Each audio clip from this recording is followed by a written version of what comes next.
মা, কত ভারত পাকিস্তান আর বাংলাদেশের মধ্যে কোন দেশের মানুষ বেশি বুদ্ধিমান? অবশ্যই বাংলাদেশের মানুষ বুদ্ধিমান। তুমি কেমনে বুঝলা? পাকিস্তান, ভারত আর বাংলাদেশের তিনজন ব্যক্তি একটা জাহাজে কইরা একটা জায়গায় ঘুরতে যাইতেছিল। হুট করে দেখলো সমুদ্রের মাঝখান থেকে একটা দৈত্য উঠলো। এখন ওই দৈত্য সমুদ্র থেকে উঠতে উঠতে হাসতে হাসতে কইতাছে, কয়তো তিনজন রে তো এখন আমি খাইয়ে ফেলামু। পরে ওই তিনজন ব্যক্তি কইতাছে, না না আমাকে খাইও না, একবারের জন্য আমাকে ছাইরা দাও, আমরা জামুগা। পরে ওই দৈত্যটা কইলো, আচ্ছা ঠিক আছে তগো আমি খামু না, একটা শর্ত আছে।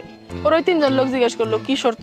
কয় তোরা সমুদ্রের মধ্যে এমন কিছু ফালাবি যেটা আমি খুঁজবো, খুঁজে যদি না পাই তাহলে তোকে খামো না, আর যদি খুঁজে পাইয়া ফেলাই তাহলে তোকে খামো। প্রথমে ওই পাকিস্তানের ব্যক্তি ওনার হাতের আংটিটা খুলে সমুদ্রের মধ্যে ফালাই দিল। সমুদ্র তো বিশাল বড়, ওই দৈত্যটার আংটিটা খুঁজতে 2-3 ঘন্টা সময় লাগলো, কিন্তু খুঁজে পাইছে।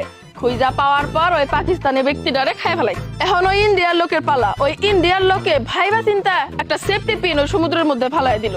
যদিও দৈত্যটার